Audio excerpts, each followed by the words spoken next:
Good morning, students. Let us study chapter hydrogen today. Hydrogen is the first element of periodic table. Its electronic configuration is 1s1. On one hand, its electronic configuration is similar to the outer electronic configuration of alkali metals, that is ns1. On the other hand, like halogens, with ns2 and p5 configuration belonging to the 17th group of periodic table. Hydrogen therefore has resemblance to alkali metals which lose one electron to form uni-positive ions, same as alkali metals, as well as with halogens which gain one electron to form uni-negative ion. Here you can see, students, hydrides of main group elements, and they are the first group in yellow boxes. You can see alkali metal hydride and alkaline earth metal hydrides. As you can see here, lithium hydride, sodium hydride, potassium hydride, rubidium hydride and cesium hydride. The next yellow column is BeH2, that means beryllium hydride, MgH2, magnesium hydride, CH2, calcium hydride, SrH2, strontium hydride, and BaH2, that is barium hydride. Look at the pink box, and that is group number 13, boron family hydrides, and these are BH3 means boron hydride, AlH3, GaH3, gallium hydride, indium hydride, etc. Now the other groups also are visible in the blue box, and that is group number 14, that is carbon family. Hydrides are visible to you, students: CH4, SiH4, GeH4, SnH4. And you know CH4 is the popular natural gas that is called methane. Group number 15 is also visible over here, that is nitrogen family, and hydrides are NH3, PH3, ASH3 and SbH3, that means stibine. These are all gases. Next one is like H2O, H2S, H2Se, H2Te, and group number 17, there is HF, HCl, HBr and HI. Now let us study about hydrides in brief.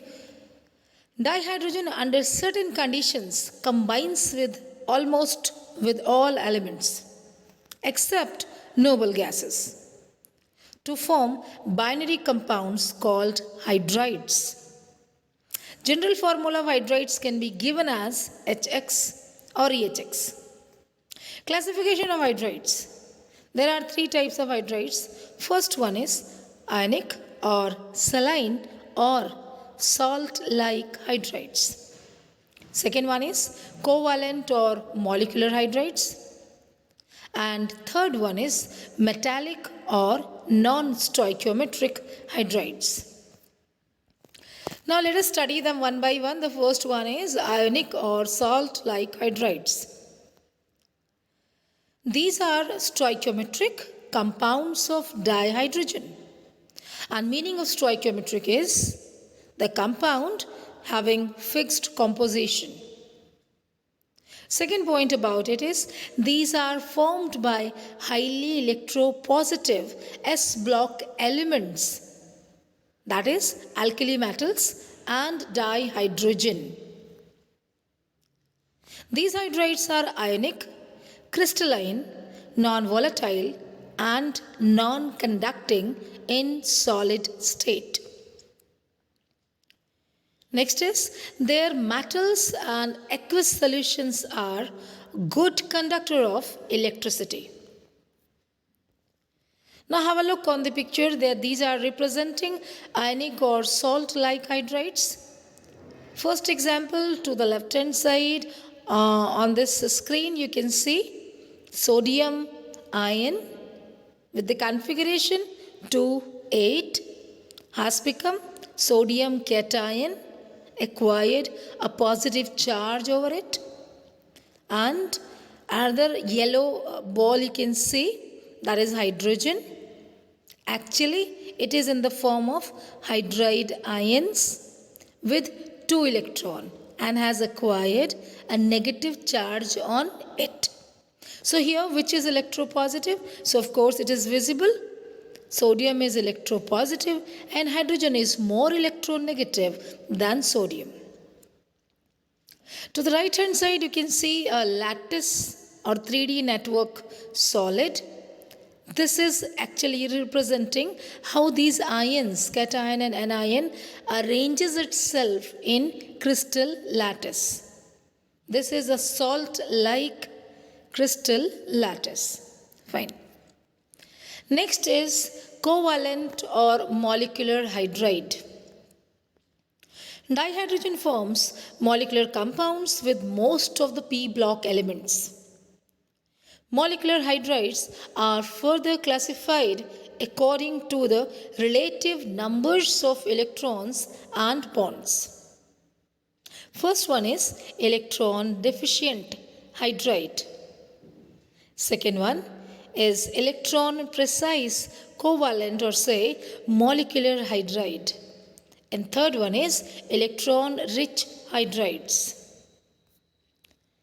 Now these are the examples of covalent hydrides. I'll discuss one by one. So the first one is BH3, boron hydride. And of course it's a covalent hydride because bond formed between boron and hydrogen by sharing only. Sharing means the formation of covalent bond that you know. Have a look over this BH3, you will find that it is actually the example of electron deficient hydride. Now, why electron deficient hydride? So it's clearly visible from this dot structure only that even after the bond formation, central atom boron is unable to complete its octet. You can see here, students, that there are only 6 electrons. You can count 2, 4 and 6. Now see the second image, that is of CH4. CH4 is electron precise covalent hydride. Because you can see here that central atom carbon is capable to complete its octet by forming 4 covalent bonds with hydrogen atoms. Neither electron left out nor electrons required in order to complete the octet by the central atom. That's why, therefore, we call it electron precise covalent or molecular hydride. Here, third example is PH3. See, the central atom is phosphorus and it is forming covalent bond with 3 hydrogen atoms. After the formation of 3 bonds with hydrogen, phosphorus is able to complete its octet, means 8 electrons, in the outermost shell. Even after the formation of bond, a pair of electrons is left out. That is known as lone pair or unshared pair of electron, which makes phosphine electron-rich covalent hydride. Now the next type of hydride is metallic or non-stoichiometric hydrides. These are formed by many D block and F block elements. Metals of 7, 8 and 9th group do not form hydride. And this is known as hydride gap. In these hydrides, hydrogen occupies voids or interstitial space in the metal lattice. What are voids? So, in simple way we can call it the gap or the hole which is left out after arrangement of all the metallic atom spheres in a particular or fixed area in 3D. That is the metallic lattice. And of course, if we are arranging the spheres in this manner, it will leave gap or the voids as a hole. And this is known as interstitial space. Example of metallic or non-stoichiometric hydrides is given over here, that is LaH2, and then fraction you are seeing 2.87. Second example is zirconium hydride ZrH, where the ratio of hydrogen is again in fraction 1.3 to 1.75. So this only is the evidence that why we call metallic hydrides a non-stoichiometric hydride. It means its composition is not fixed. It may vary. Now have a look on the image of this metallic hydride. What you are seeing here, the spheres, the gray spheres are actually representing metallic atoms. So consider, students, that these gray spheres are representing a metallic lattice, which is non-stoichiometric, of course. Now these small blue balls are representing hydrogen atoms, and these hydrogen atoms, since their diameter is comparatively smaller than the metallic atom, so they are easily penetrating themselves into the gaps or the void which is available in between these metallic atoms. And don't think that all the gaps are occupied by hydrogen atom. You can see here only few occupied and many gaps still left out. It means composition may vary, and that means these are non-stoichiometric type of metallic hydride. Composition remains unfixed or it may vary.